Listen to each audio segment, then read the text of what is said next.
La Tierra: origen, estructura y composición.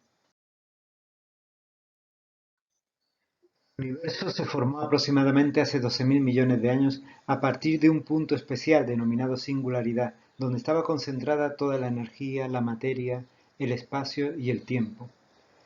A partir de esa explosión se empezó a generar todo el universo.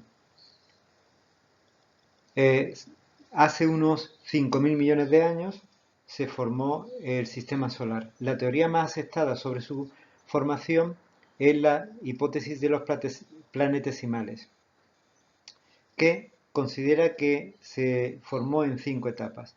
En primer lugar, una agitación nebular que dio lugar a la formación de un protosol, a partir del cual se forma un sol y un disco protoplanetario, del que proceden los planetesimales y posteriormente los planetas. La Tierra se formó hace 4.500 millones de años en 3 etapas. Primero, la condensación de los planetesimales y la fusión de los materiales. Una vez que está fundida, esos materiales se separan por densidad y finalmente el enfriamiento y la evolución hasta la época actual. La Tierra se puede estudiar mediante métodos directos basados fundamentalmente en estudio de las rocas. Por su composición determina el sitio de donde proviene y las características de la misma nos puede indicar los procesos que han tenido lugar de presión, temperatura, etc. Más información nos aportan los métodos indirectos, ya que solo se ha conseguido rocas hasta unos 13 kilómetros de profundidad, teniendo en cuenta que la Tierra tiene 6.370 kilómetros de radio, pues es muy poco. En los métodos indirectos está la gravimetría, relacionado con la atracción de la gravedad, por lo tanto la densidad de los materiales, cómo va cambiando el magnetismo de la Tierra o la conductividad eléctrica, distintos métodos geotérmicos, el estudio de los meteoritos y todo lo que nos aporta las nuevas tecnologías. Pero el principal método es el método sísmico, basado en las ondas que se producen en los terremotos. El método sísmico consiste en estudiar las ondas producidas en los terremotos para deducir el interior de la Tierra. Las vibraciones que más nos interesan son las ondas P y las ondas S. Las primeras son más rápidas, su velocidad aumenta según la rigidez de los materiales que atraviesa y se puede transmitir por medios líquidos, mientras que las ondas S o secundarias tienen menor velocidad. Su velocidad también aumenta con la rigidez del medio, pero no se pueden transmitir en medios fluidos. Los cambios bruscos en la velocidad de estas ondas nos delimitan unas discontinuidades por cambiar los materiales que forman la Tierra.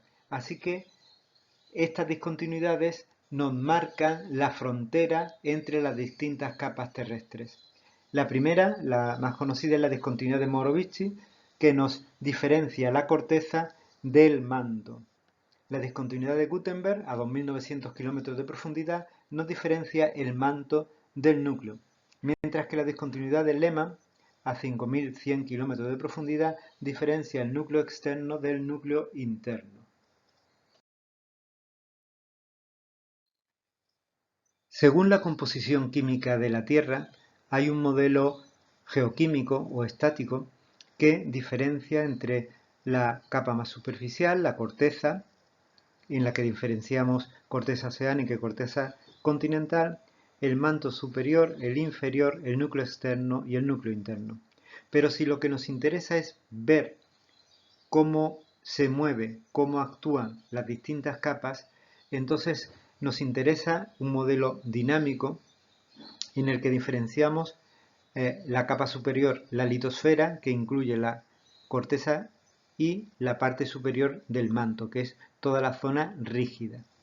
Por debajo estaría la actinosfera, parte también del manto, y la mesosfera, que sería el resto del manto. Más interior estaría el núcleo externo y finalmente el núcleo interno. La corteza continental es mucho más antigua que la oceánica, llegando hasta los 4.000 millones de años de antigüedad. También es más gruesa, entre 25 y 70 kilómetros de espesor. Su composición es muy heterogénea, está formada por rocas poco densas, fundamentalmente cuarzo, feldespato y micas. En su mitad inferior tiene gneiss y esquistos. Y en la parte más superficial abundan las rocas plutónicas como el granito y las rocas sedimentarias. Por su parte, la corteza oceánica, con un espesor entre 5 y 10 kilómetros, está estratificada en tres niveles. La capa más superficial es de sedimentos, bajo la cual se encuentra una gruesa capa de basaltos y por último una capa de gabros.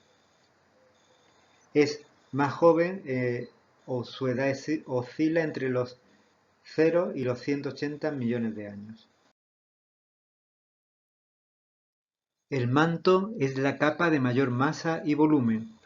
La parte más externa superior es rígida, formando parte de la litosfera, bajo la cual hay un material plástico formado debido a las altas presiones y las temperaturas. En algunas zonas, bajo la litosfera, se halla la astenosfera. El manto inferior está formado por rocas más compactas, aunque son suficientemente plásticas para que se pueda producir el flujo de materiales.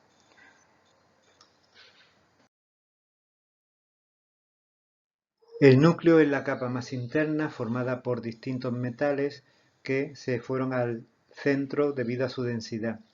Predomina el hierro, aunque hay entre un 5 y un 10% de níquel.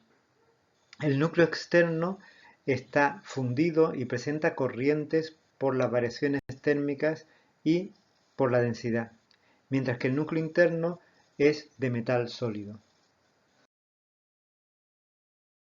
Los minerales como la halita, la pirita y la galena que podemos ver en la imagen son sólidos inorgánicos formados mediante un proceso natural con una composición química homogénea, estables y con una estructura cristalina.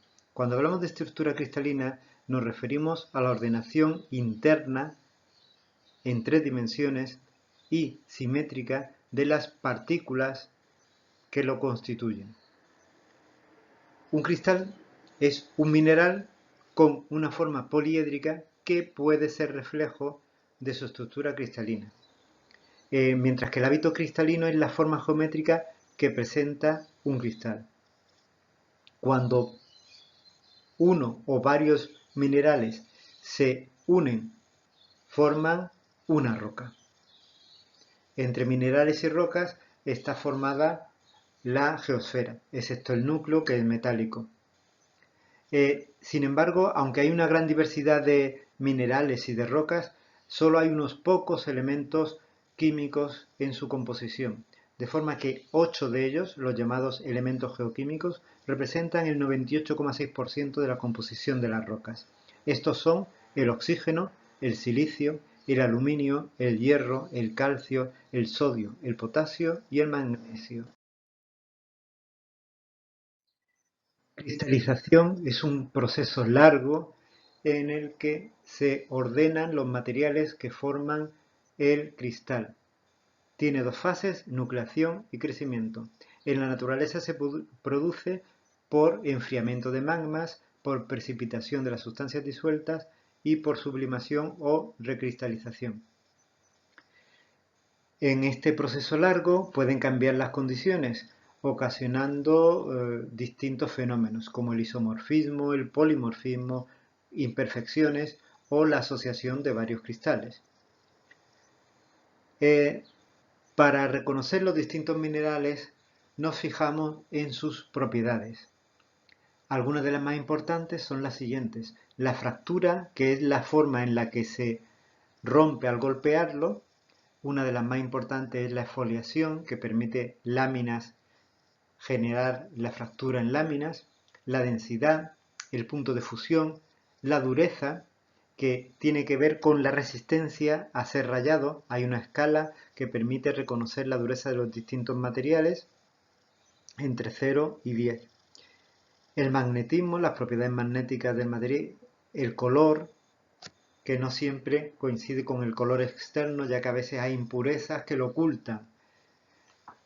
El brillo, que puede ser metálico, nacarado, vítreo, etcétera, que nos da una idea de la composición de ese mineral.